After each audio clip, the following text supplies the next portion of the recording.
Baik, Assalamualaikum warahmatullahi wabarakatuh. Pada kesempatan kali ini kita akan membahas pengantar manajemen, yakni topik 8 mengenai pengorganisasian. Organisasi sendiri berasal dari istilah Yunani organon dan istilah lain organum yang dapat berarti alat, bagian, atau anggota badan. Beberapa penulis menemukan bahwa ada 3 ciri dari suatu organisasi, yaitu adanya sekelompok orang, antara hubungan dalam suatu kerjasama yang harmonis, kerjasama didasarkan atas hak, kewajiban, atau tanggung jawab masing-masing orang untuk mencapai tujuan. Organisasi dapat didefinisikan sebagai berikut. Organisasi dalam arti badan adalah kelompok orang yang bekerja sama untuk mencapai suatu atau beberapa tujuan tertentu. Organisasi dalam arti struktur adalah gambaran secara skematis tentang hubungan-hubungan kerjasama dan orang-orang yang terdapat dalam rangka usaha mencapai suatu tujuan. Organisasi statis. Organisasi atau wadah di mana administrasi atau manajemen yang dijalankan atau dilaksanakan ini dapat berbentuk struktur organisasi. Ada lagi organisasi dinamis, yakni merupakan perubahan atau gerak yang terjadi dalam organisasi tersebut secara terus-menerus secara proses manajemen di mana fungsi-fungsi manajemen ditetapkan atau dilaksanakan. Ada lagi organisasi dalam arti formal, yakni merupakan sistem tugas, hubungan, wewenang, tanggung jawab, dan pertanggungjawaban yang direncanakan oleh manajemen agar pekerjaan dapat dilakukan untuk mencapai tujuan. Organisasi dalam arti informal ialah suatu jaringan hubungan pribadi dan sosial yang mungkin tidak dilaksanakan atau dasar hubungan wewenang formal, tetapi lebih berdasarkan pada kebersamaan seperti kepentingan perasaan, tugas, pekerjaan, serta kegemaran. Ada bentuk-bentuk organisasi.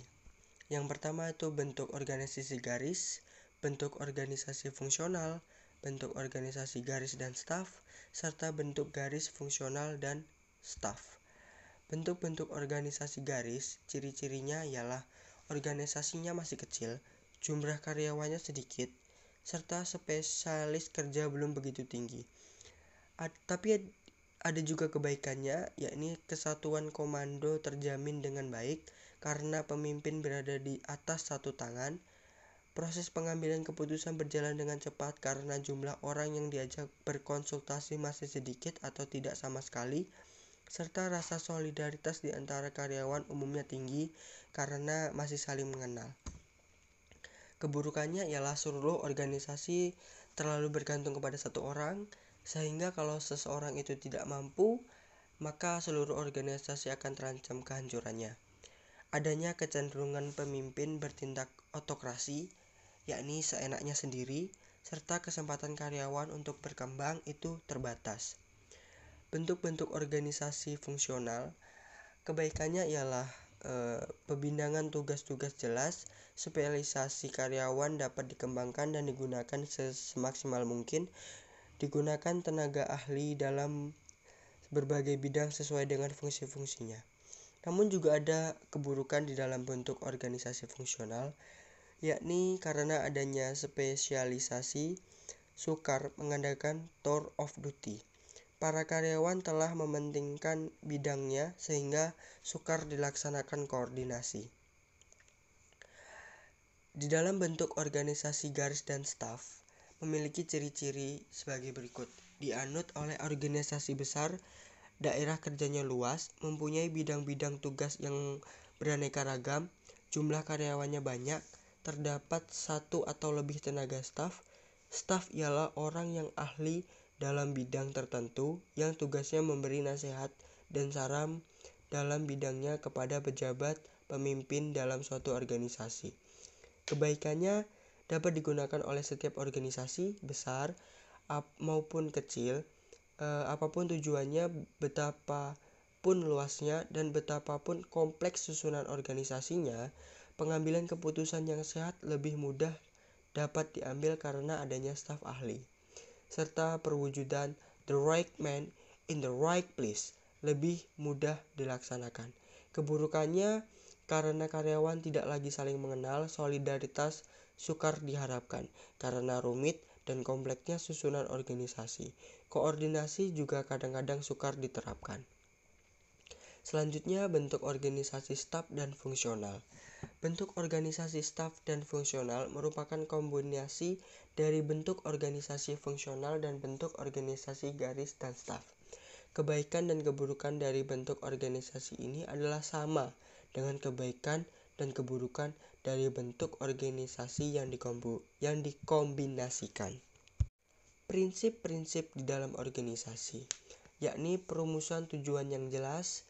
Tujuan akan berperan sebagai berikut: pedoman ke arah mana organisasi itu akan dibawa, serta landasan bagi organisasi yang bersangkutan, menentukan macam aktivitas yang akan dilakukan, serta menentukan program prosedur kisme atau koordinasi, integrasi, implikasi, sinkronisasi, dan mekanisasi.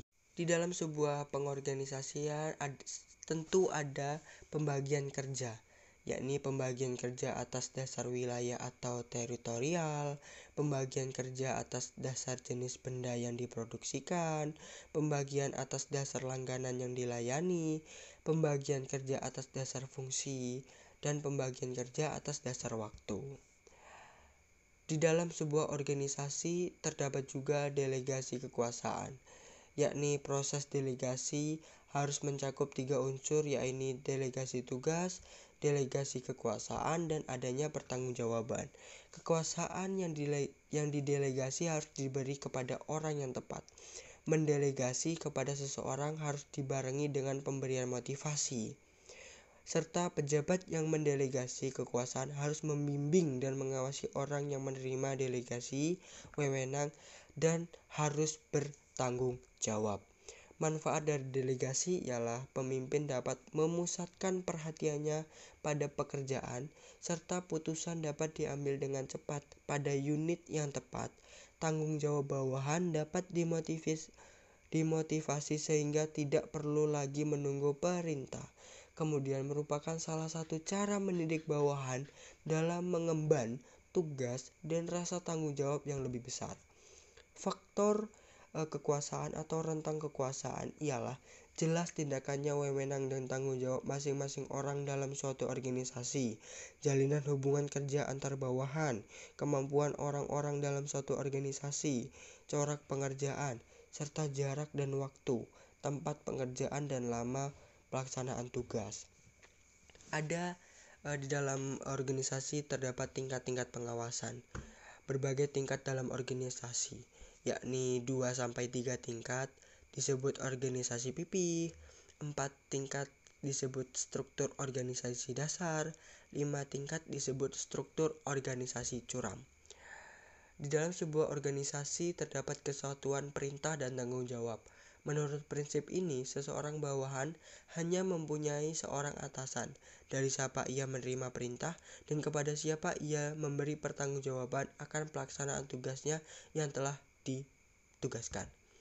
Serta koordinasi, usaha mengarahkan kegiatan seluruh unit-unit organisasi untuk memberikan sumbangan maksimal mungkin bagi pencapaian tujuan organisasi secara keseluruhan.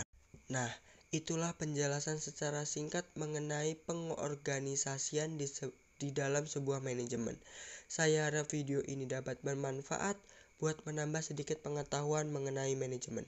Saya mohon maaf jika banyak kesalahan kata dalam video ini. Saya ucapkan terima kasih dan salam sehat untuk kita semua. Assalamualaikum warahmatullahi wabarakatuh. Sampai ketemu di video selanjutnya. Bye.